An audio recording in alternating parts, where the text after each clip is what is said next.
Hello, good evening, and welcome to the LFC Daytrippers. I'm Gav, and with me I have got Davo and I have got Andy, and we have 4 topics tonight as usual. We'll be in and out of here in about an hour because, as you know, Davo starts work at 3 o'clock in the morning and he has to get some sleep. That's part of his contract. That if we go past 8 minutes past 11, there's usually trouble, and we owe him extra money. Andy, how are you? Oh, Gav, alright. Good? Yeah. Okay.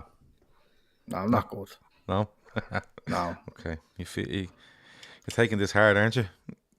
I am. Yeah. I will try to cheer you up in the next hour or so. Davo, how are you? Yeah, look, I think we're all kind of in the same boat. I mean, I'm grand, Gav. Yeah, I'm grand. The football shit, but I'm grand. I'm grand. Okay. 4 topics. We fly through them. Some of them are confusing me tonight. I'm going to be honest with you. I'm going to throw them in there and see what happens. But we're going to do Andy's winner, Davo's loser, Davo's winner, and then Andy's loser to finish. Loads and loads to cover. It could go anywhere. This I'm going to be honest with you. What did we say? Andy's winner to start. Yeah. Yeah. Okay. Go on, Andy. Who's your winner of the week? Okay. I suppose the winner of the week is the integrity of football. So hear me out. I seen a tweet away, there. Bro. It was either last night or today, but it got me thinking anyway. So I'll read it out. It's not a tweet. It's a link to a post someone put up in a forum. A lot of listeners or viewers have probably seen it already, but let's just read it out and like pick the bones out of it. So this fella writes, I'm probably done when Klopp leaves, but it has nothing to do with only being here for the glory. He was there for Souness, he was there for the L. He'll always love Liverpool, but doesn't love what's happened to the game. Klopp brings the authenticity. He can relate to, to feel compelled to come back. Or, he'd rather come second with him than the likes of Guardiola. To me, though, the game is pretty much dead outside of Klopp's Liverpool. I don't watch any games apart from ours. Sadly, the game has become a vehicle for corrupt, greedy, and a place for criminals to launder their blood-stained reputations. All cheered by psychopathic pundits and brainwashed fans desperate to defend the indefensible in exchange for silver. The game has become a moronic ship of fools, so no wonder so many long-standing football fans want to get off. The lunatics have taken over the asylum. Of course, this is also exactly what the corrupt and the bloodstained want. They actually want proper fans gone. They want them replaced by dumbed-down Johnny-come-latelys who lap up all talk without question. The brainless, thoughtless social media generation is what they want following the game now. People who won't ask questions and who could be easily bought off. We know UEFA is corrupt, dangerous, and unfit for purpose. We know the Premier League's the same. I'm not sure I read that part. Liable. But basically, yeah, cheating in the game is encouraged, and the authorities in the game aren't willing to do anything about it. And teams with integrity are being taken over with teams that are just being bought over by blood-stained money, and it's turning a lot of people off watching football. And I think a lot of us can relate to it. Maybe we don't all put it into words like that, but there's something that's just not. It's harder to kind of connect with football these days. Maybe it's a nostalgia thing. Maybe we remember things, but you just feel cheated, a lot more. But look, taking that piece into account, it got me thinking we're in a bit of a lull at the moment. But we went toe to toe with City, in Europe and in the Premier League over recent years without all of that doing, cheating money. And yesterday, Arsenal kind of reminded me of Klopp, the earlier Klopp days when we were hungrier, fearless, full of energy. And someone has to challenge City this season. And I'm glad it's one of them more honest guys. They're going about business the right way. They suffered like us for a long time. They built their stadium and they seem to be paying it off forever, and they weren't able to do much business in the transfer market, which kind of reminds you a little bit of Liverpool at the moment, the way the spending is. They don't spunk hundreds of millions on transfers, although Gav did correct me pre-show and say they have spent a lot of money, but to be fair, they're doing it in an honest way. They're doing it, by being compliant to FFP and through money that the club generates. I'm not reading the comment. BH says, I've just turned on, I thought Andy was reading the manifesto before his killing spree. Go on, Andy. I'll just look, I'm lost my train of thought here. But look, Arsenal aren't buying players for 100, 200 million, and they're not fucking paying players 900 grand a week, I think if we do reach a time when there's no place for great sides built on integrity, like the likes of us, Arsenal, Leeds, the teams that were successful years ago and are being replaced by Manchester teams like United. Newcastle. Yeah, Manchester United. Yeah, absolutely. Absolutely. Even if it was a thing where we were bought over by this sort of money and every year we just took a turn winning the league, then it's Newcastle's turn, then it's Chelsea's turn, then it's whoever's turn, Nottingham Forest's fucking turn because they've been taken over. It'd be just empty, and I think that soulless feeling about football would have me gone as well. So, for as long as it lasts, I'd love to see, if it can't be us, I'd love to see Arsenal maybe going toe to toe with City this season, because it's just not good for football to have nobody challenging them, and we know what it's down to. We know it's down to corrupt cash and all that shit things that go with it. Can I ask you a question before I move on to Davo? Yeah. After you've said all that, how have you worked out that integrity is the winner this week? I don't know. It's the only thing that's confusing me. It's two losers. You just went for two losers. I'm absolutely fine with it, by the way. That's look, fine. Arsenal beat us yesterday, and I think they're one of the more integral teams left in the league. They're doing things the right way, and they're reaping the rewards from maybe being a bit cuter in the transfer market, going about having a bit of faith in their manager, and they're winning. They're winning well. They're nice to watch, and they've got some really good players, hungry. The desire is there, and it does remind you of how Liverpool were maybe going back to when Klopp just came in, and it does. I'd rather see that challenging City than just say Newcastle coming up out of nowhere and taking, going toe to toe with them. So if integrity can last in football, that's why I'm just saying it's a winner, potential winner. So, Davo, I'll go last on this. But what's your take on this? Is it something that worries you, or is it something that not even worries you? Is it something that you think about all the time, where you just think this is just only going to go one way, and unless you're cheating, you won't be able to compete in. I think in 3 years' time, unless you're cheating, and you've started your cheating now, you're going to absolutely struggle to compete. I think it's hurling towards us, to be honest with you, Gav. The Super League is going to happen. You'll probably dress if you look at what UEFA are doing at the minute. I'm not too sure that they've even confirmed these legacy plays. This Swiss model they're going to use in the Champions League, where you have two groups of say 14 or 16, an algorithm picks who you play. Well, apparently in this, I don't know if this is 100% nailed on. There's legacy places, which would mean the likes of us, United, Juventus, Madrid, blah blah. Anyone has a bad season, you're grand. Listen, you're in.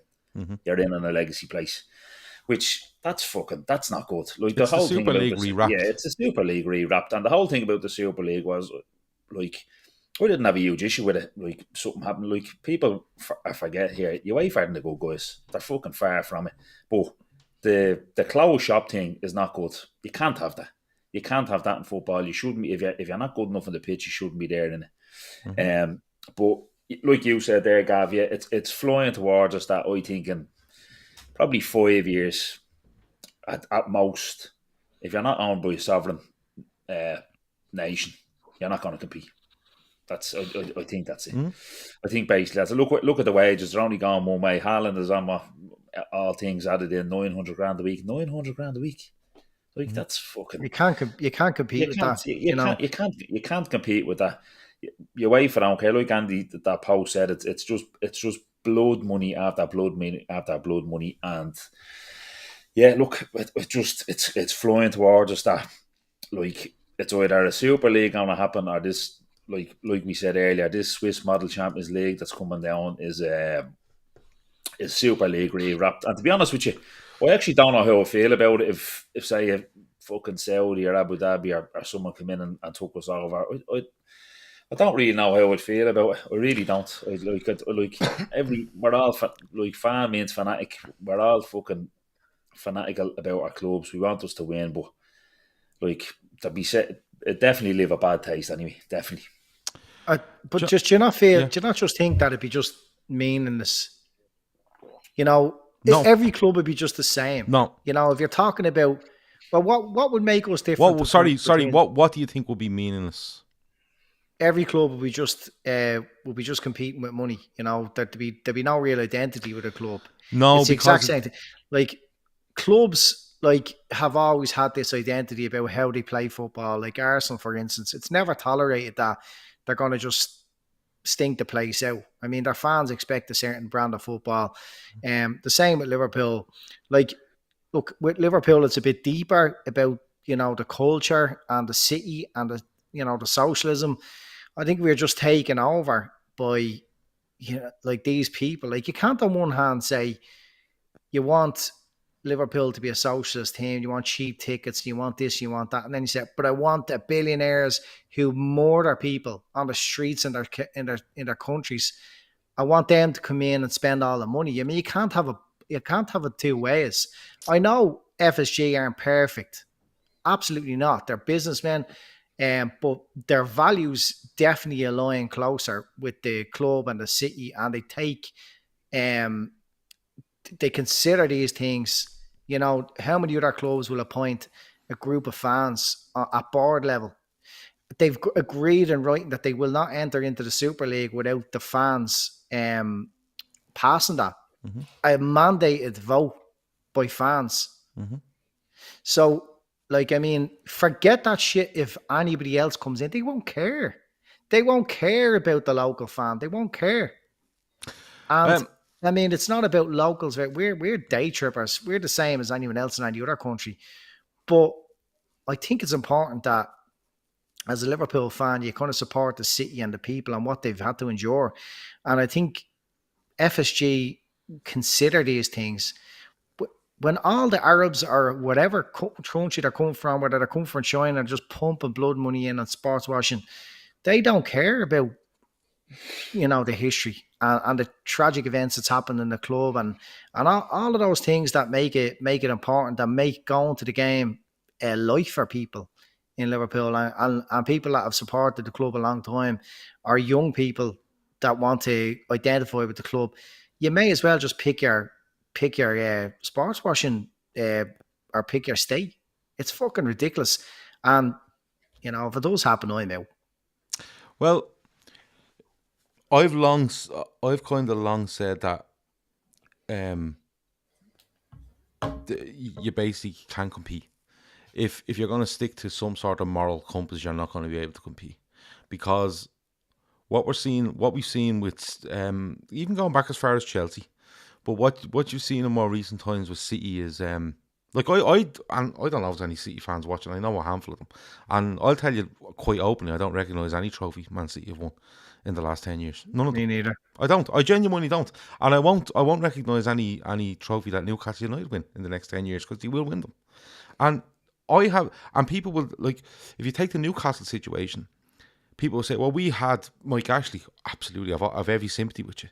But if you brought in an owner that was worth the same amount of money as Mike Ashley, or double him, whatever you want, right, and said, we have an owner now that's not going to fucking hold all the money back and give us 40 million every 3 seasons. He's going to give us that 100 million every summer, because that's probably the going rate for a Premier League club to spend. Let's be honest. If they were to go about that and say, we have we're spending our money like we should instead of Mike Ashley, right? And Newcastle in the next 3 years went from 12th to 8th to 4th, and then you go, you know what? I have a lot of respect for that because they are a big club and they've done it in a certain way, right? Man City the same, but they haven't. What they've done is they've come in, okay? They've said, how much can we plug into this? You can put X amount in over 3 years, fine. We're just going to make up a load of companies that are going to sponsor us, and then them sponsors are going to give us loads of fucking money, which is our own, and we're going to put it all in there, and that's how we're going to take over football. The whole thing going back to FSG aren't perfect. No owner is perfect, right? But they can't be. It's impossible. Like no, but unless what it's happens? fan ownership. No. But what happens is with FSG. If you have an issue with FSG, I have no issue with that. I think I've had issues with them. Me and you have had fucking stand-up arguments over it, and like a few times. But you cannot judge FSG off what Man City do. Simply can't. Like Haaland's thing came out during the week. He's on the same money as Kevin De Bruyne. But I think if he turns up and he kicks the ball with his left foot twice, he gets an extra 100 grand a week. You know, I think if he turns up and he, I don't know, fucking does the warm-up before the game, he gets another 100 grand a week. Like, that's how ridiculous it's going, right? And you said, would it not die because every club would be just the same, spend all this money? It won't. Because the likes of me or you or Davo are people that have this way of supporting football. It's reducing by the day. Simply because we're getting older, right? We're not. Well, I'm not a young man anymore, right? It's reducing by the day, and the area you live in is full of people that want to see their club spending all the fucking money, right? Oh, we spent this, you know, and that's the way it's going. That's the era of football you're in now. It's who spends the most. You know, we've said it loads of times. Some people don't support football teams anymore. They support players. So there's a guy sitting in fucking Paris somewhere, right, that loves Neymar. And Neymar goes and signs for Man City tomorrow. He goes and buys all Man City stuff. You know what I mean? And that's the area you're in. FIFA points, right? Fucking all this stuff. It's all about that. And the football won't die in the sense that it will keep trundling on because the era that are coming up now, that's the way they see football. Me and you will probably say, oh, this is a load of me bollocks, right? But for me, what's going to kill it is, and John, I've left that comment on the screen because John said everyone cheered for City to beat Liverpool to the title, so I'm not cheering our Arsenal. Let City win the title again. It doesn't affect me. I'm torn on that because I've no time for Mikel Arteta, but I would kind of like to see Arsenal go and push City because Liverpool aren't going to. The start we've had, we simply aren't, right? But at the same time, I kind of look, no, let them win it again because people made their bet. Like City were saving football for years against Liverpool because this traditional huge club were on the verge of coming back and taking over like they did in the 70s. Not taking over, but becoming really successful like they did through the 70s and 80s in particular. And everyone wanted City to win to save football. And now you're starting to see this turn where Liverpool won't put this up to them. Oh, City win everything. Everyone's lying down for City. You'll see it from Arsenal fans now for the rest of the season. Oh, everyone lies over for City. Look, we had to beat the... Sorry, Dom, go ahead. No, listen, it's just on that. I am a bit torn myself on that, Gav. Like to see someone pushing them. But you know what? If they want to by 30 points to say, well, look, fuck it. You just fucking wanted them to win it every year. We were going up against them. Do you remember the Stevens' Day game, Leicester away? We were only after playing about 20 minutes from the World Club Cup. And there's memes going around Leicester City from like a meme made up at all the other crests in the background. Oh, you have to say football. You have no, to they were. When they making one crest with all the bits of all the other clubs. With all the bits now. Come on, beat Liverpool. Say football. We only have to playing about a half an hour from Abu Dhabi, and we bet the shite out of them the year we won the league. So I'm torn on that. Listen, just one more thing about that, just before you go back to Andy. Gary Neville has been saying an awful lot about American ownership there the last word. That American ownership, letting more American owners into the Premier League is bad and all that. He hasn't fucking once really mentioned fucking Saudi Arabia, Abu Dhabi, all these teams. He's twerking me up here. He's twerking his whole for United, for the Glazers to sell to a fucking sovereign nation or some absolute oil bleeding baron somewhere, and he doesn't give two fucks. Because Gary Neville has identified exactly what way this is going. And it's not hard to identify. I'm not calling him any sort of fucking genius. But Gary Neville's looking at it and going, you see, Gary Neville has started this in the last while, and others, right? But the thing is, is that basically UEFA have come out and said in 2025 there's a new FFP coming in where you will have to, where 60% it's now, or 70% now, 60%, whatever way they're fucking doing it. But basically what they're doing is they're telling you, and they're telling the likes of Man City, PSG, Newcastle, right, well, Newcastle get away because they're not in Europe and that's where they can kind of get away with it. Premier League will probably have to look at them for spending. But what they've basically told them is, you need to get your house in order. Not to line up with the other clubs, to absolutely sit yourself in the position you're in and strengthen that position now. Because come 2025, they're going to go, well, where are you getting that money from? And they're going to go, oh, we have these sponsors 5 years. We have these sponsors 3 years. They're all PO boxes. That's what they are. So then if you go and look at the new regulations coming from UEFA in 2025, it actually protects clubs that are making up sponsors to run it through the books as sponsorship when it's actually investment, right? And when 2025 comes, and then you're going to get, bang, you're going to get the perfect storm of the Super League dropping on someone's door around that time as well. I think it's going to cause absolute murder. But look, I've said it before, there's only one way Liverpool Football Club is going if they get sold. There's only one way it's going. Because nobody's turning up in Liverpool to make it money. You're not making money out of this club. It's simple as that. Because if you look at Liverpool, if Liverpool are taking 500 million quid a year in, right? If they're taking that in and they're spending it, which they are spending it, right? If you look at their accounts, I don't know if Liverpool have made a profit over the last 5 years. I highly doubt. No, right? Well, they have in the 5 years they have, yeah. Right. Oh, to what amount? Well, like in 3 years, I think they've reported, a loss in 3 years. But the 2 previous years before that, I think there was a marginal profit, like 40 million or something. Okay. 3 years back, but like they reported 140 loss, then a 40 million loss, and then this year like just a really small. Yeah, well, COVID has to be taken into things there as well. But what I'm saying is, if someone turns up there, Andy, how much further can you go to bring money in to make money off this club? You can't. So somebody is coming in to own that club, to say they've owned it, right? Yeah, a vanity project. Yes, and I think that's the way it's going, and that's where Liverpool are ending up. Yeah. And if you're okay, I don't know whether but I can see an awful lot not being okay with it. I don't know. Like, look, come here. If maybe we're blinded by we're talking about the modern fan. A lot of the comments is the modern fan this, the younger fan that, the modern fan that. But these are just noisy teenagers on Twitter. Like, they're not really a reflection of reality. I mean, go to the city and ask the same question. I don't think people in Liverpool want to see that ripped away from them.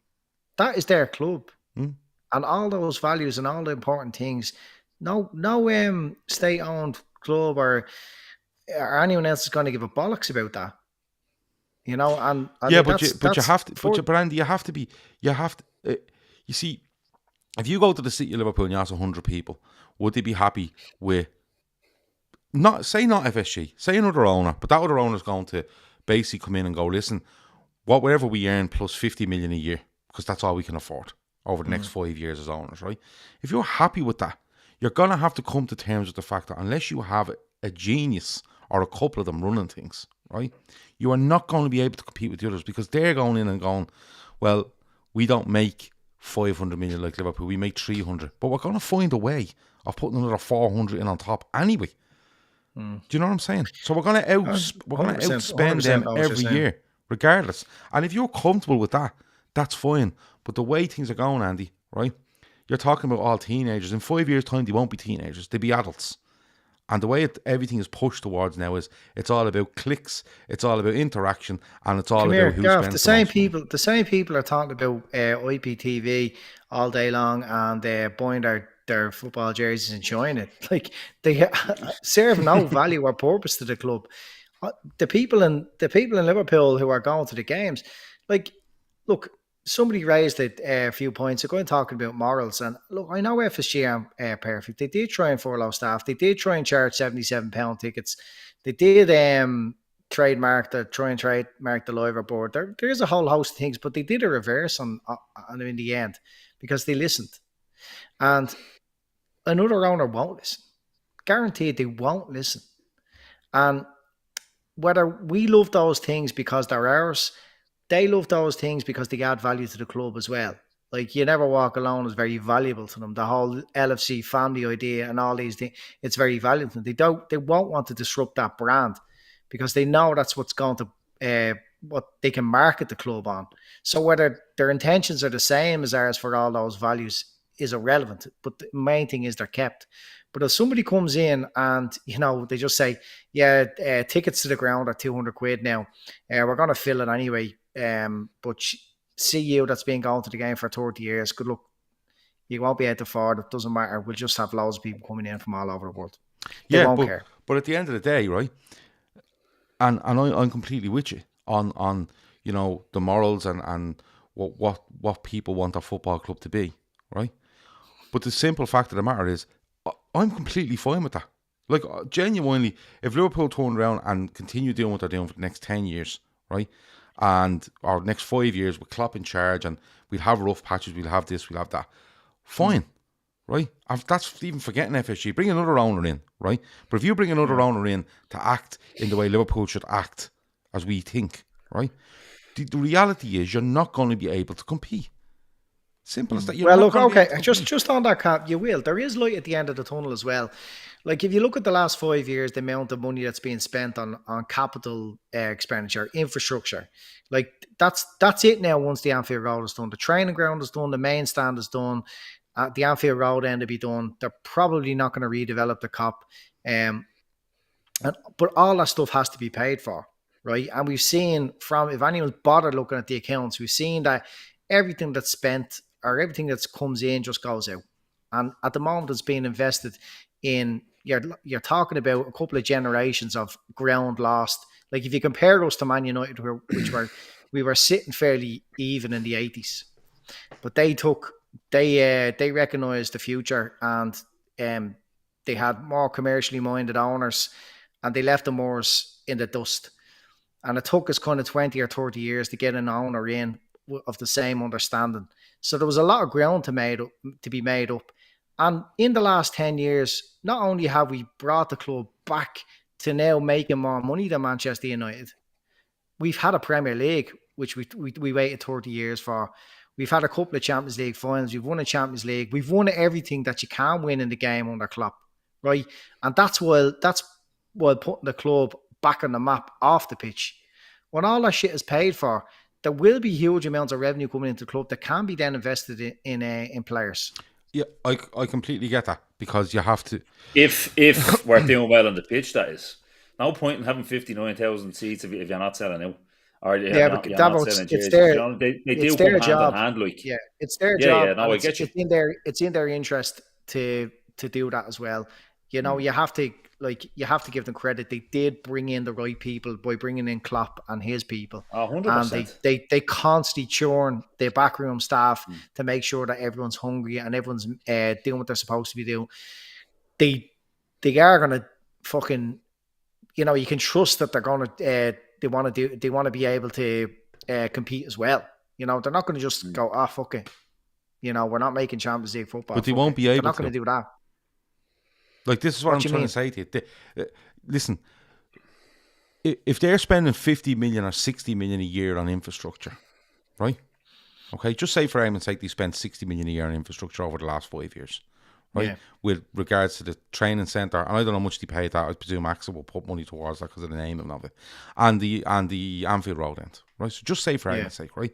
So if they're spending 50 million a year, just for a round figure, right? It could be more, could be less, right? 50 million is going to be fuck all to you, Andy, in 2 or 3 years' time. And the reason being is, this is not me slating them. They are brilliant on what they do in bringing in money. They're brilliant at it. Like, to be matching Manchester United for income revenue is incredible, given the head start they had, right? But 300 million is 300 million. Forget about AXA paying for our. Oh no, yeah, okay, that's fine. But what I'm saying is, income, right? if they've been spending 50 million a year for 5 years or 6 years, right? Yeah. On infrastructure, and now that's gone, right? That's gone. Yeah. They've paid for it. Okay, so they're turning around and saying, "We're phenomenal." Hold on, we're phenomenal at bringing in money, which you can't argue they are, right? Now we've an extra 50 million a year, right? As good as it is, and they could probably push it up a bit more, because I think Liverpool are right, maybe on the limit of what they can earn, because they're phenomenal at what they do.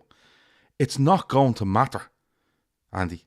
And this is where the integrity comes in, because Man City and Newcastle in this league will look at that and go, they're bringing in 500 million a year, and now they've 50 million on top. That's 550, and we're bringing in 300 million a year. What they'll do is they'll turn around and they go off and they'll set up 5 sponsors, right? I know that. That'll give them 60 million a year each, and then they'll have 650 million, and you'll have 550. I know that, Gav. And you're breaking your bollocks, and they're not. I'm not comparing what FSG's potential is in the transfer market against what City can do. I'm just talking about the situation that what may be the case if we aren't taking over. I don't believe we will be taking over. I see people saying in the comments that we'll be sold in 3 years. I don't think so. They don't seem to sell their companies. I don't know why there would be a desire to, when like they just seem to be able to increase the value constantly. The desire will be there, Andy, if the Super League does not come in, okay, and the 2025 FFP goes in as they think it's going to go in, because they did bank on FFP being put right, and it's never been put right, and the one coming in 2025 is worse than what we have now, in the sense of if you're going to run things a certain way, i.e. FSG or Arsenal or whoever, right? And that's when they'll sell. That's when they'll go, listen, we can compete. They may sell. I just don't believe they will. Look, the point I was leading up to about that 300 million or so that was spent on, capital expenditure, infrastructure and everything else, with people that are obsessed with their net spend. If you add an extra 300 million on over the following 5 years, then all of a sudden they're not these penny pinchers. I mean, people only see net spend, but if that wasn't spent on making the ground bigger or making Kirby bigger, well, then it would have been spent on players. Yeah, listen, I'm not having a go at the way they run things. I think the model they have, they run it to the absolute letter of the model they have, and I think they could absolutely come out the back of it and say 50 million a year extra, and we could probably up that a little bit more because of we're really good at what we do. But I just don't think they can compete, because I think the cards are continuously being stacked against them and will do again in the next 2 to 3 years. I don't think they can compete with Man City and Newcastle's money either. I'm just saying, if we became the next one of those, going by at the very beginning of this, going by that piece that was written, I can completely relate to that. I think it'd be just a bit of a hobby. It'd be like, I wouldn't put it this way. A bad result puts me in bad form for a couple of days. I support the team just like I did as a kid, and I'm living for the games, but it's becoming less and less tolerable these days, because how hard it is to compete with these, and if somebody came in and we just became another one of them, then it'd be meaningless. Yeah, but that's what's going to happen unless a massive turnaround comes where you go, hold on, this stops. I don't give a fuck how much money I have, and we're going to put wage caps on it, and we're going to bring these guys back towards the traditional way of running football clubs, rather than making the traditional football clubs sell themselves to go and match what's going on. Right. Sorry, Sean has a super chat. I have to read it. He says, away from the corrupt football, at least we have the Irish Euro qualifiers to distract us. Jesus, you wouldn't know whether to laugh or cry. Ireland got a group with France, Holland, Gibraltar and Greece or something. They haven't got a fucking hope in fairness. Gav, go on. Fuck, it doesn't matter. Okay. We spent long enough on that. I think we're about 30 minutes on that. And we were meant to do Kev's giving out to you. Kev, Davil will get angry. Why is Davil getting angry? No. Kev just goes, we're 35 minutes in, lads, or 31 minutes or something. Well, look, blame Andy. What are we going to? Davo, your loser we're going to. Is it loser? Yeah. Yeah. My loser is the madness that was going on with Casillas and Puyol there over the weekend. Absolutely just fucking crazy carry on. I was just sitting there flicking through my phone there, and I was just seeing something about Casillas. Clicked it. I actually seen his tweet. Clicked in, translate tweet, please respect me or whatever, I'm gay. I was sitting there, my missus was there as well. I says, I think Casillas after coming out was gay. Like, that's blue tick accounting as he's hacked. And she's on her phone. She goes, he's 2 kids and married. I says, oh, look, it's the way of the world these days or whatever. Yeah. And lo and behold, it turns out now he was just trying to annoy people or put people off the scent with a new girlfriend, or he keeps getting linked to women in the Spanish press. And and whatnot. And listen, I know we're laughing and joking here, but I have no concept of it. But I'm sure, like, there was a lot of people coming out seemingly in LGBTQ plus and all that on Twitter saying how brilliant it was, how big it'd be for someone like him, a World Cup winner, and multiple Champions League winner, and one of the best keepers of all time, to come out as gay, and how it would move things along and whatnot. And I'd say for them, listen, obviously I can't comment, but I'd say for them, just a kick in the teeth for it to be really kind of laughed off as a joke between himself and Puyol, and them pretending that his account was hacked and all. Is like, there's a reason why more players don't come out, male players, because I think there's an awful lot of female players that do, but an awful lot of male players come out, and this kind of shit doesn't help. And yeah, look, I just think it was absolutely fucking crazy. Carry on from it. I'm going to be honest. I did see, it was actually a screenshot of his tweet I seen, right? With Carlos Puyol, I think, replying underneath it. And then I seen him going, and then I genuinely seen another screenshot of a tweet from him going, "Sorry guys, I was hacked." And I just completely switched off and went, the guy's being hacked. You know, fine. But there was a lot more to this by the sounds of it. Andy, do you know what was going on? Because I was kind of happy he's brought it up, because I kind of needed it explained to me. Because I seen a tweet, I was hacked, and then I went, all right, that's the end of that, move on.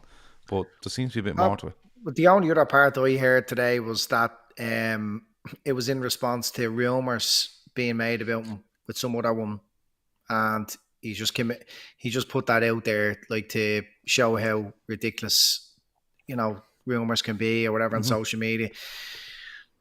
I don't know. It stinks to me like one of the lads got his phone and just put that picture. We had that picture of Puyol and someone put it up and went onto Twitter. And look, in reality, that's the dressing room culture that still exists in football, in sport. There's so very little high-profile professionals that are out as gay, certainly not in football, and that still exists. And if it was done as a joke, it's gone out to millions. It's gone, and it's so damaging to the what the LGBT community are trying to do. And people every year, when Pride comes around, they're asking, why is this still going on? Gay people are 100% accepted in society, but we see the examples of these things over and over again, where people make a laughing stock out of it. I mean, when is it going to become absolutely normalized that somebody can be in love with somebody of the same sex and not be a big fucking joke? So whatever's happened, whether he was hacked or whether one of the lads was Andy, or whether I don't think it was either, Andy. Like, for Puyol to be the first comment underneath going, it's time for us to tell our story. Like, that's a big fucking joke between the two of them. There you go. So between the two of them, the two of them, they've basically made that a gay relationship is one big joke, and they've done it publicly, and it's outrageous. I mean, how in this day and age could they think that that's going to be received well by the public, whether they were pissed drunk or whatever? But look, it's just highlighted again the changes in mindset, and people need to challenge how they think about these things.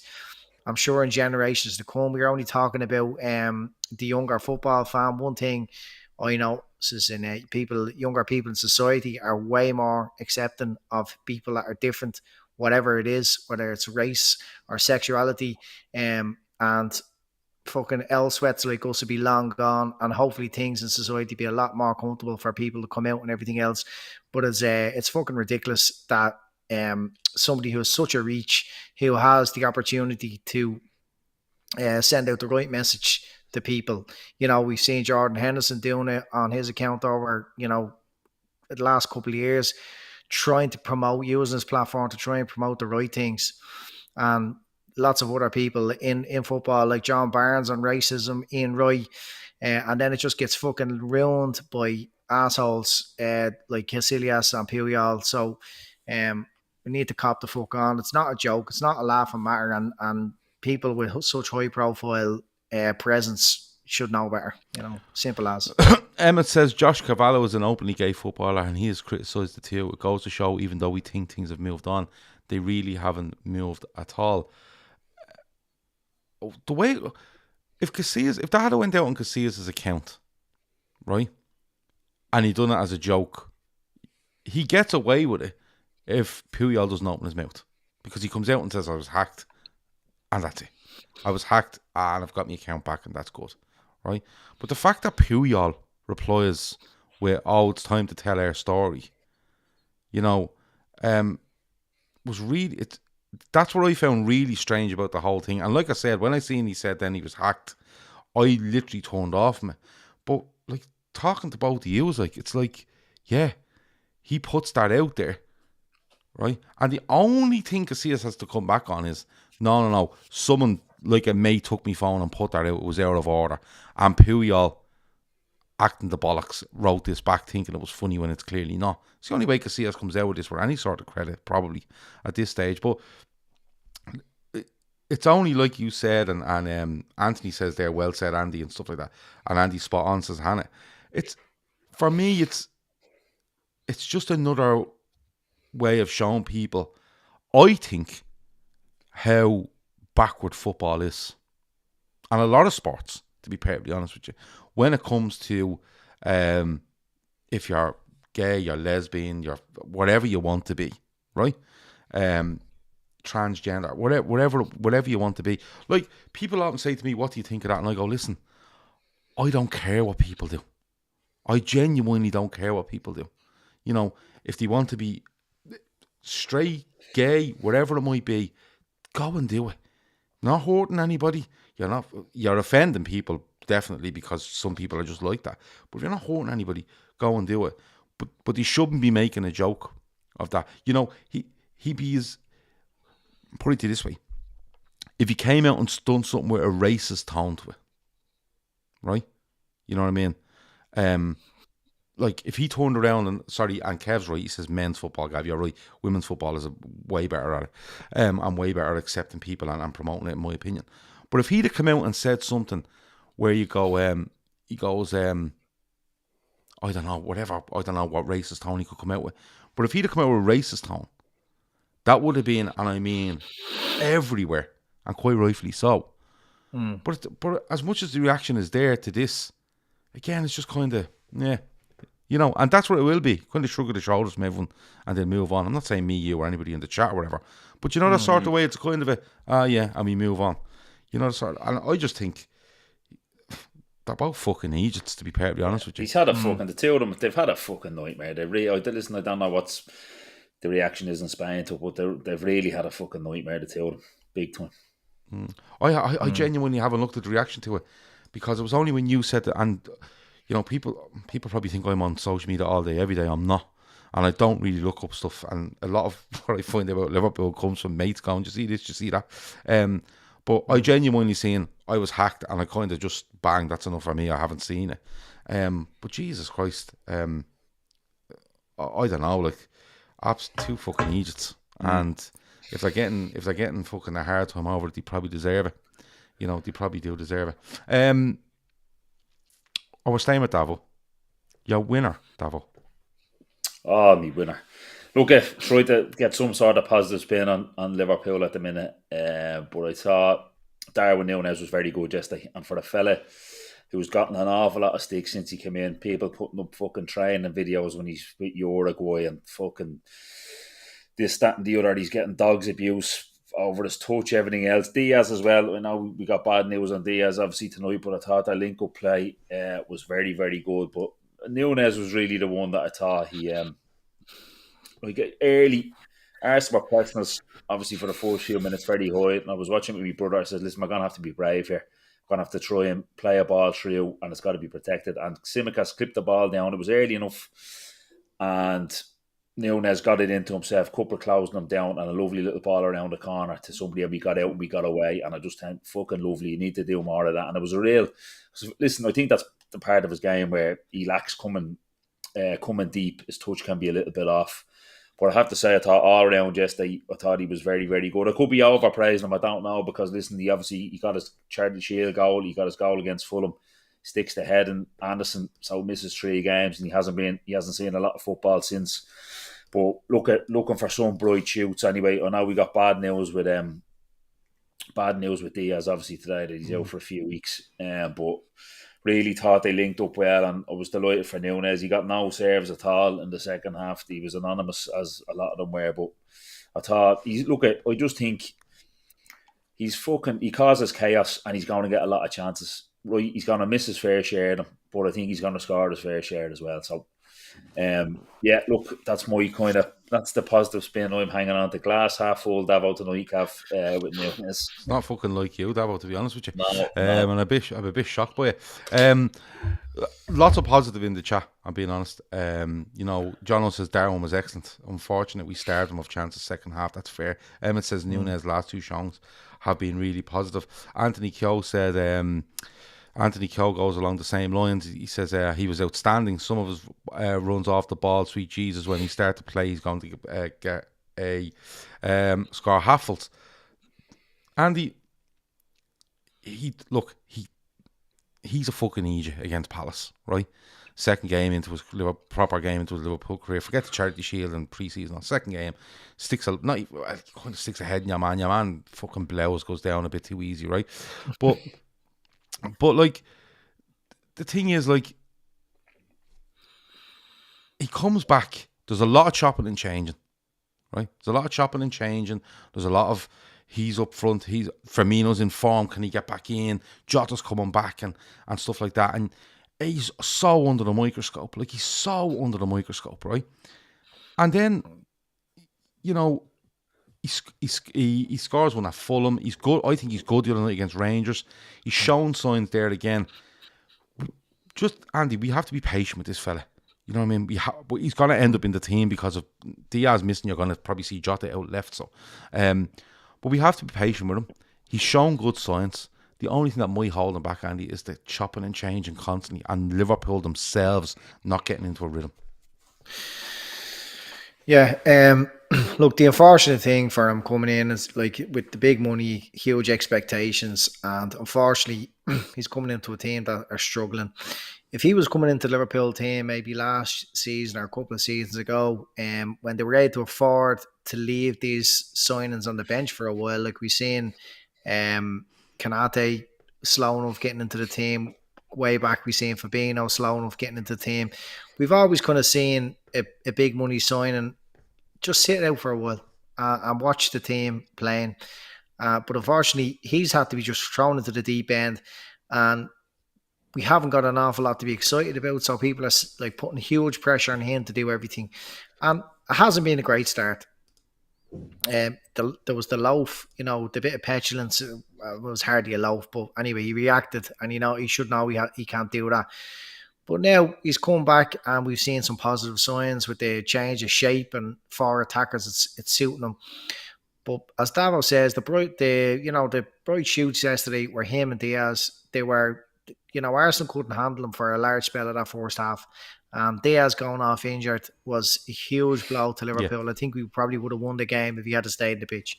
But once he was gone, we lost that bit of potency, and Nunez kind of went out of the game. But you can see the difference that these kind of younger, hungrier, more energetic players who haven't got the miles bent up in their legs can do. And that's what we're seeing from a lot of the Arsenal players, and that's what we're seeing from a lot of our players when they're that bit younger and earlier on in the Klopp kind of project. So what we really need is players like Elliott to be doing that. Simic has come in and gave us a bit of an option at left back. Unfortunately, we've no one that can come in for Trent properly and play the same role. But these guys, Nunez and Diaz, they're excellent, and it's such a fucking shame. And this shit just seems to only happen to us, that now he's going to be out till after Christmas. He's going to miss about 8 Premier League games, the way the World Cup is and everything else. But I just hope that him and Jota can maybe,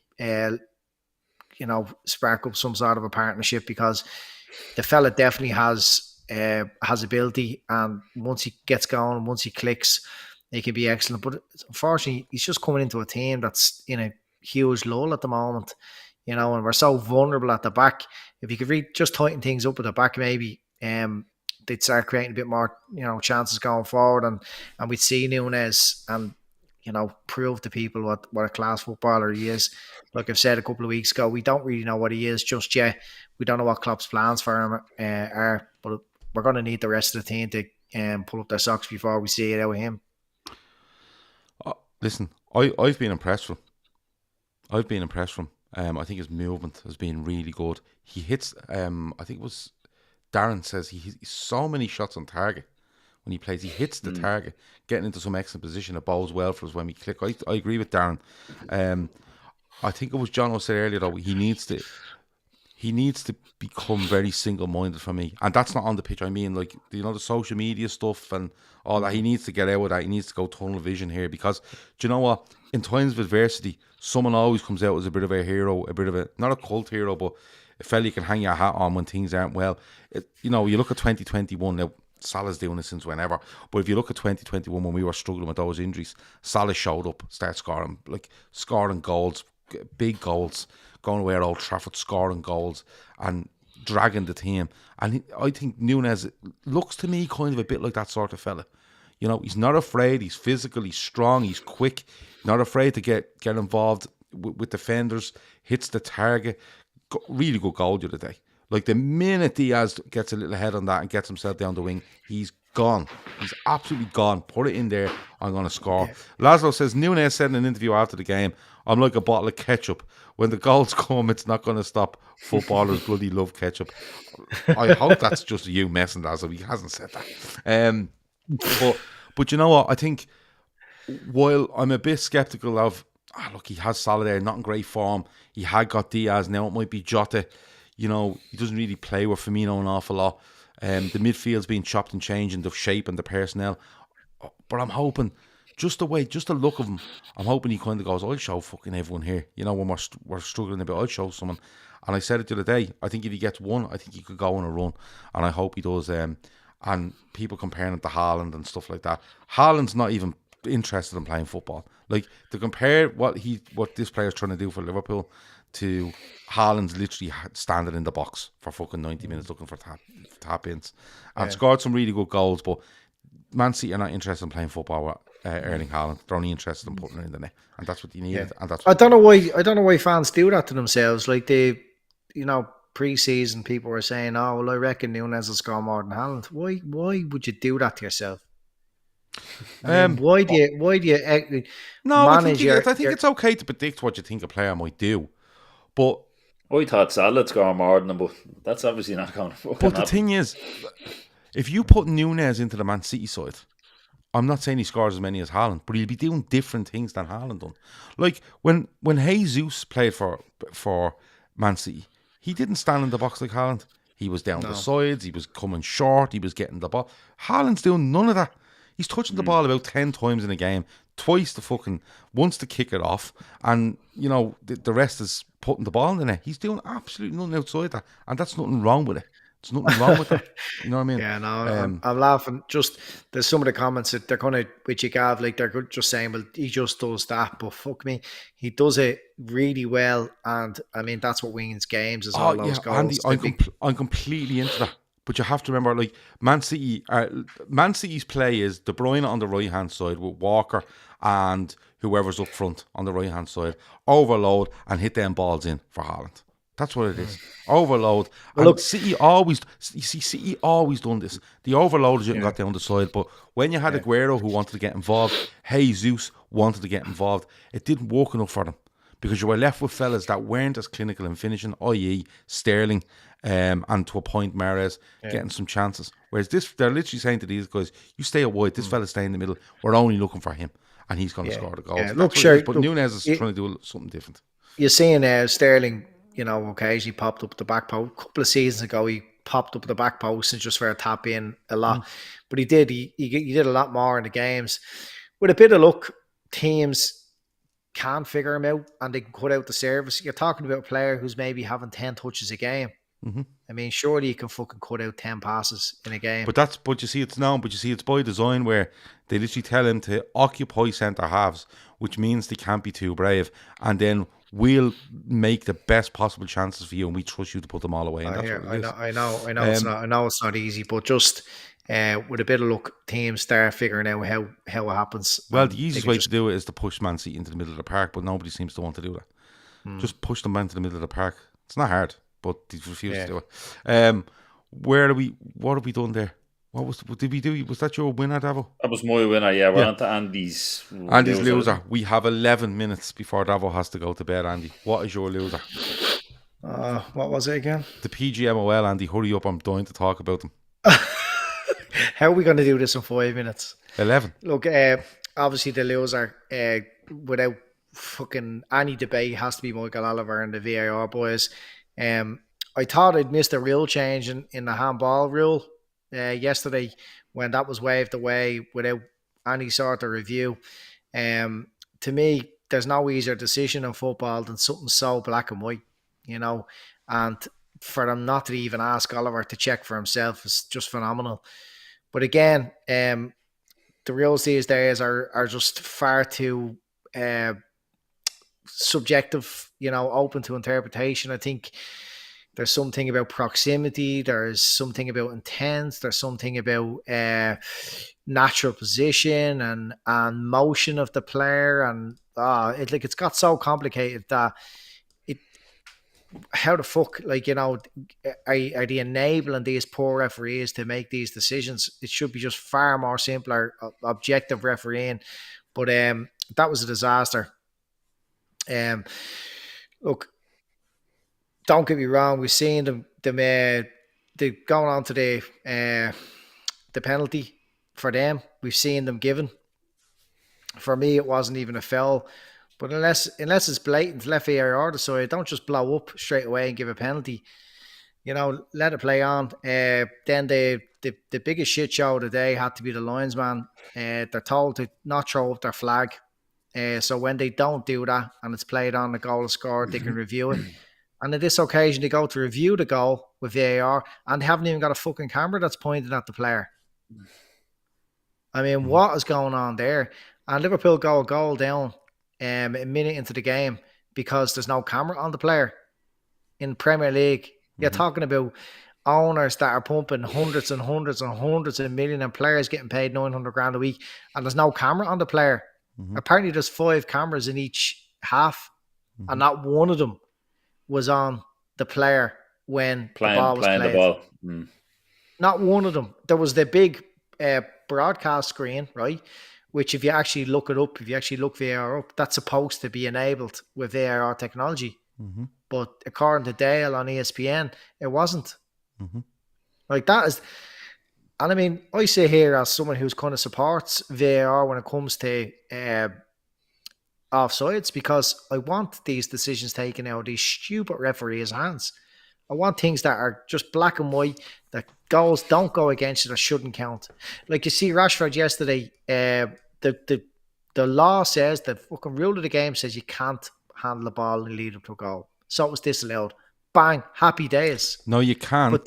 But if you score directly, it's disallowed. If he'd have shot and it came back off the keeper and someone else scored, but he didn't. It would have been a goal. So the law, the rule of the game says that what happened is it has to be disallowed. So it takes the decision out.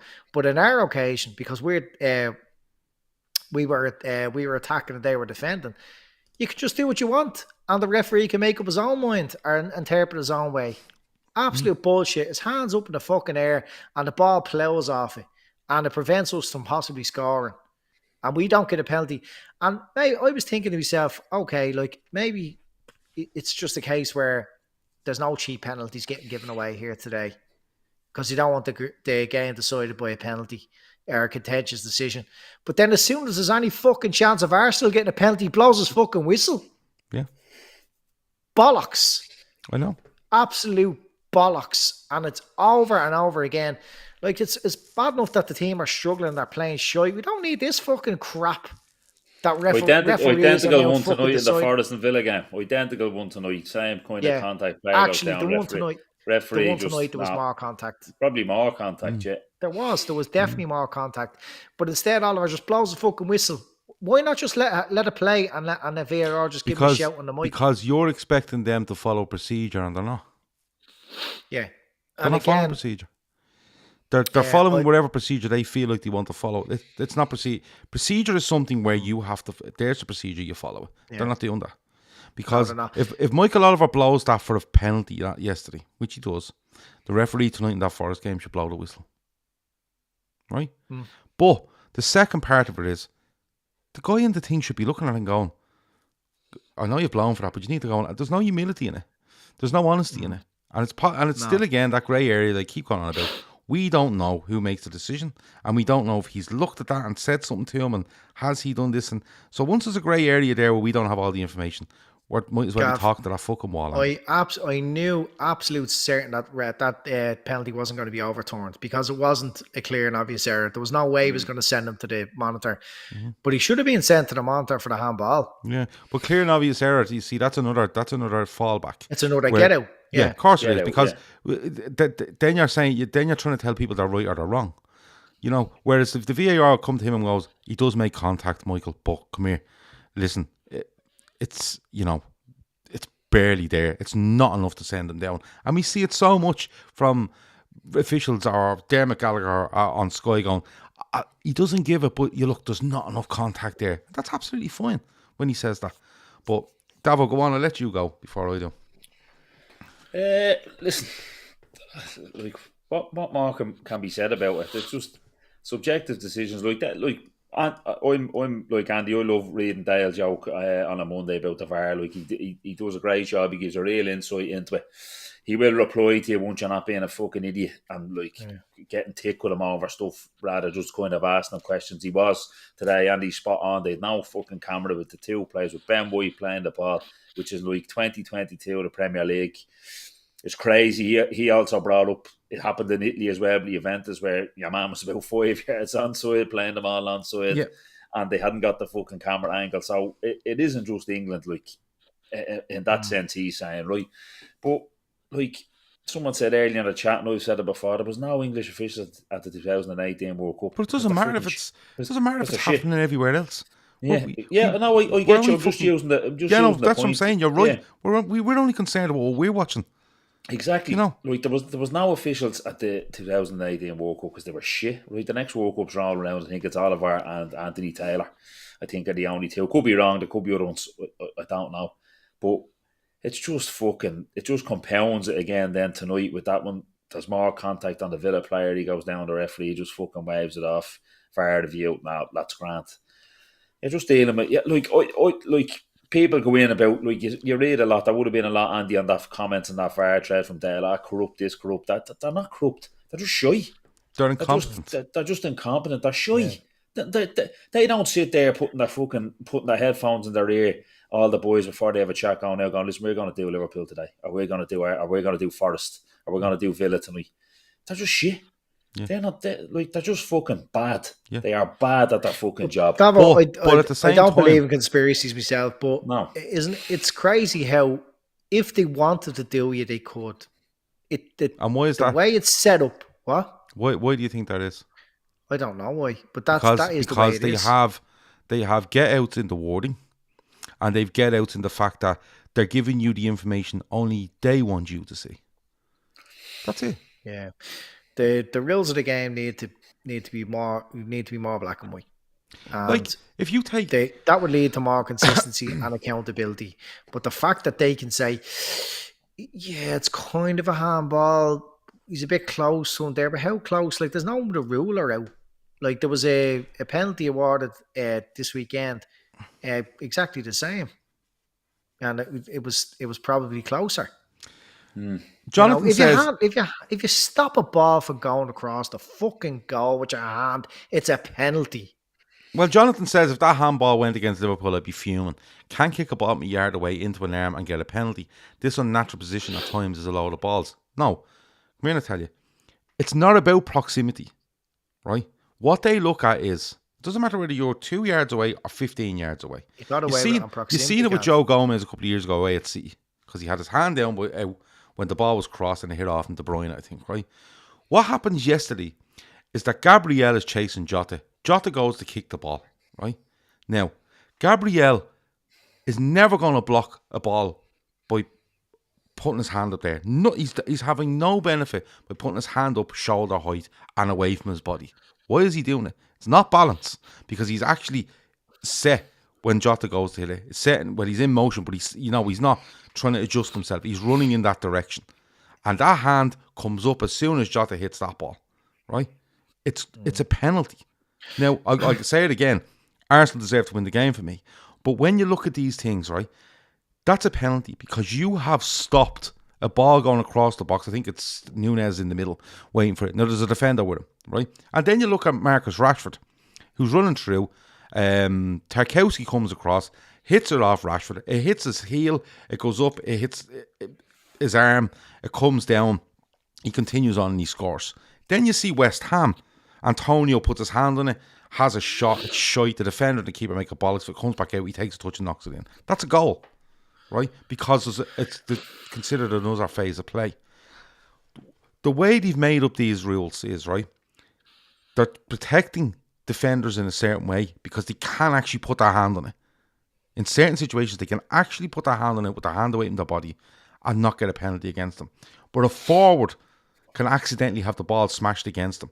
Like, Marcus Rashford knows nothing about that yesterday hitting his arm. And he can be penalised for it if he goes on and scores a goal successfully for it. They're all over the fucking place. And not only are the rules wrong, but the way they implement them is wrong.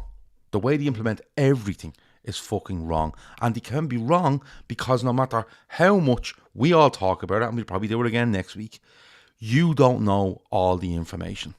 Like, if I knew that VAR fella, right, when Michael Oliver points to that penalty yesterday, if I knew that VAR fella come on and went, Michael, I'm looking at that, yeah, I think it's okay to give a penalty, then you can absolutely fume at them. But if you knew that, he come on and went, I think you might have to have a look at that, right, because there's contact, but it's very minimal, and I don't think it's enough for him to go down, and he goes off and he makes that decision on his own, you can pin it on Michael Oliver that you feel he's wrong. But right now, we don't know who made that decision. We don't know, because we don't know the communication and we can't hear it and we don't get any access to it afterwards. And they were supposed to. They'll never do it, Andy. Yeah. They will keep that little pocket. Oh, but they had agreed, Gav. They had agreed to do it. I know that, but they'll keep that little pocket at all times, and then they keep the clear and obvious thing, because the clear and obvious thing is a complete and utter fucking get out, right? Oh, it's not clear and obvious. Well, it fucking is to everyone else watching. So why can't you just explain yourself? And then, listen, Bukayo Saka is probably onside yesterday. He's probably onside, right? I don't know, because I can't tell at that angle that's showing. He's not onside. He's absolutely not onside. Right, he could be. I don't know if he is, because with the naked eye, you can't really tell in that shot. For me, at the angle it's taken, right? He's standing 15 yards in the touchline yesterday, 7-8 yards inside Liverpool's half. And you're telling me that they don't have the technology to know if he's offside or not. Right? So what happens if there's a game on, Champions League final, right? Champions League final, team are fucking getting battered, it's 1-1, they're getting battered, and a defender launches this thing out. Launches it from his own 6-yard box, and it finds a fella on the other side of the hat and he scores. And the European Cup final is won. And they go, he's offside. Ah, well, look, we didn't have the Lions. What? We didn't have the fucking Lions. Listen, me and you have argued about this, Andy, loads, and I've come round to your way of thinking that the procedures are there, but they are incompetent. But that yesterday, that the 5 cameras in the ground for Hawkeye, and none of them could place a line on these two. None of them. Yeah, this thing swinging like a chandelier over the fucking Emirates, going up and down and left and right. Couldn't fucking put a line on them two. Gav, it's an absolute shambles. That was offside. And look, and again, I say here as someone who I completely understand angles and perspective and everything else, but a trailing foot, you can see by the lines of the pitch, was way across Trent's shoulder. And the closest part of Trent's body actually to the line, and he was still past what I thought was Trent's elbow, which is that can't be playing him onside, can it? No. Because it's the elbow. No, it's underneath your arm. Yeah, so it's like the most advanced position of Trent, I think, is just the shoulder blade, and whose foot was it? Saka's foot. is miles. It's so obvious. I fucking guarantee it. Now we can't. There's no point in drawing lines on your phone. We know that doesn't work. Or ruler on your telly. Yeah, it doesn't work. We need to see that vertical plane brought. Geometry set. Remember the steel geometry sets in the steel pencil compass, the pencil in. But they're the ones that we see every week. A trailing foot. He's a good length of an ankle offside. Someone says that apparently some of the cameras weren't working. That's the only excuse. And it's not even an excuse. That's the only reason. Because no Premier League ground should have a player in it, right? A player in anywhere on that pitch that you can put a line across him. And and someone said, I seen someone else saying, they hadn't got a shot of Ben White and Saka in the same spot, in the same shot at the same time. It's not like he's standing on the fucking end line hitting this. He's about 30 yards inside his own half. The other guy's standing just beyond the halfway line. Come here, Gav. The only reason could be that those cameras broken, and if the cameras are broken, they should be able to say cameras are broken. We're not using VAR today. Simple as that. Yeah, I don't know. Well, Dale didn't say it was a camera broken. They said that there is 5 cameras. The 5 cameras were operating, and not one of them showed it. Offside starts at the halfway line. You have to have a fucking camera on the players that are on the halfway line. It's absolutely ridiculous. And if there's a chance that can't happen, surely when all the money that went into developing this and implementing this and testing this, every situation should have come up. Oh, what if the camera's not on them? Oh, have we got a contingency plan for that? What are we going to do in that event? Oh, well, I'll tell you what we'll do. We'll just give the goal anyway. Why isn't the camera on them? Well, look, in a 40-yard space, why isn't the camera on them? If a camera is genuinely not on them, right? If a camera is genuinely not on them, that means it can't happen, right? That means that they should have thought of a contingency plan for these events. But the plan is seen to be, we'll just go the onside. He could have been like miles offside, and he probably would have had to just go with, because they can turn around and say, well, we haven't got the lines, we can't tell. Yeah. Well, if he's miles off, he could tell, but I know what you're saying. No, they can't. Well, the line would have put his flag up if he. Well, if they'd have panned out and said, right, there's Ben White kicking the ball and Saka's 15 yards offside. We know he's offside. But when it comes down to that close stuff, the linesman's not going to make a decision because they're not allowed to make any more decisions anymore, right? They're not allowed to make them, right? They're only there as part of the furniture at this stage. But what I'm saying is, for all the argument, why isn't there a camera on him? Because I'll say it again: if Arsenal launch that ball from their 6-yard box, right? Okay, and Saka and Trent are standing in the same positions, they should have a camera on them. So are we saying long balls now can't be found offside? Is that what we're saying? Because they weren't in the same frame. That's what they're saying. That's what they're saying. The zoom function was broke on the fucking camera. Gav, I followed VAR closely, and I always read Dale's thing, and because normally every weekend there's uproar over something, and 9 times out of 10 I can say to myself, no, lads, cop on, it doesn't work like that. At least try and understand the rule before you lose your fucking mind on Twitter. But for the ones that I'm not too sure about, I keep me counsel. I kind of think, hang on, because Dale's going to clear this up. And I was thinking that Dale would come out today and say, yeah, I've got access to the Lions. There was just a broadcast there. They didn't put them up. But here you go. Here's the Lions. And yeah, he was marginally offside with that tolerance level. So tough shit. Suck it up. When I read today that there was no camera on him, I was blown away because that doesn't happen. That shouldn't happen with VAR. We had another one where VAR didn't see the last man a couple of weeks ago in the Champions League. And then there was another thing in Italy as well. Something very similar. What the fuck? Yeah. But there's millions. There's no excuse. Millions riding on this. And there's millions spent on development and implementation and the technology to determine whether somebody is in a more advanced position or not is absolutely perfect and it's spot on and it's tested within a fucking inch of its life. And they've done everything to make it as reliable as it is. But to not have a camera on it, that's human error again. But Laszlo says here, and if this is true, Laszlo, right? Many issues with cameras: space, blocking views, logistics, budget, staffing, etc. It should be uniform at all grounds, but isn't. Listen, come off it. Because you can't turn around and go, Mick is fucking due 2 weeks holidays and he has to take them. So listen, we only have 4 cameras at the Emirates this week. Like, what the fuck is this? You have to be winding me up. You have to be winding me up. Gav, come here. See that thing about blocking views and everything else? That's why there's 5 cameras. And we've seen, like Dale covers it as well. There's been incidents where there was a blocked view, and the contingency plan is, so they have a plan for this, is they apply where it should be, so they kind of, it's a bit of a guesstimation, and that's just what they have to do. Like a lot of the offside, the plotting of the lines, it's not automated. It's down to the human to pick the point. So if they can't, if it is blocked out, they have a plan B, and they come up with a decision. Yesterday they didn't even have a decision to give. Yeah. And Sky just glossed over.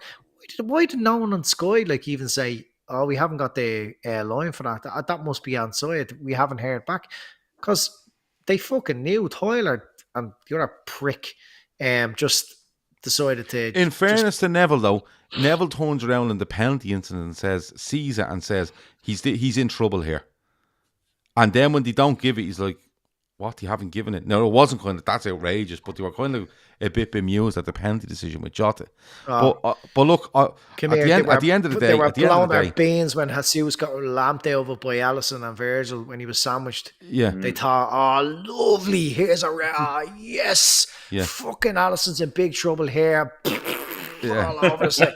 Fucking disgusting. When Liverpool, I know, but listen, come here. But that's what you come to expect. Yeah, but that's what you come to expect. But look, at the end of the day, I think it's Stephen. It was Stephen Lennon was giving out. He's saying, "Relax, it's only a game of football." Well, it is only a game of football, but this is the stuff we're asked to tolerate every week, and this is where we're asked to view a game with these facilities put in, and then when they don't work, I think everyone's quite entitled to go, "What the fuck is going on?" They keep ramming all this stuff down our fucking throats every week, and then just say, we didn't have a camera, which is fucking ludicrous. There's no other word for it. We have to go. Oh fuck, we owe Davo 7 minutes overtime here. I'm up in about 20 minutes. But listen, before we go, can I just answer that quickly? Answer what? There's a comment there. What happened to the semi-auto VAR that they were talking about recently? Oh, yeah. Well, that's happening in the Champions League. It's happening in the World Cup, and it's happening in the Premier League next year. Yeah. Boom. But it's still the PGMOL running it, so God knows what you're going to fucking get next season. The rest of Europe and the World Cup and all, brilliant. But the English Premier League, with these people in charge, it's a farce, and it will continue to be so until they either change or they get rid of them. Simple as that. Before we go, thanks a million for watching, everyone. Hit the like button on your way out if you want. 200 and odd watching, 84 likes, so loads of people haven't liked. Jono's hit the unlike button again tonight because I had a row with him last night. Fair enough. But subscribe if you want to as well, because this is all free, and by subscribing we get to see more people to see it, and it helps us bring it to you for free. But the biggest thing tonight is that Bobby's Wish to Walk has passed the 150 grand target. It was passed sometime this evening, so he's just gone beyond that. So that is absolutely amazing news. We've wrecked your head for months over this. We make no apologies for it, but we have wrecked your heads over it, and constantly went on and on and on and on. Bobby's Wish to Walk sent us a message tonight to thank ourselves and everyone that watches or listens or shared or donated or fundraised. They sent us a message tonight to thank them from the bottom of their hearts, because it's life changing for Bobby what's about to happen in the next few months from. So he has passed the 150,000 mark. We will stop giving out to you about it every night of the week, and we're only delighted to stop doing it now because we've got where we needed to get. Don't worry though. There'll be a next. There's another one coming. I will be fucking wrecking your head again. Yeah. Because that's what we're here for. Andy, anything else before we go? No. Look, just on that, there we are, Bobby now heading off to America, and we're just seeing the progress that Sienna's making, and that's going to be Bobby now soon. It's unbelievable. And again, fair play to you, Gav. You know, you're determined to get these things done, and there's always a charity up on the screen every fucking night for the last couple of years.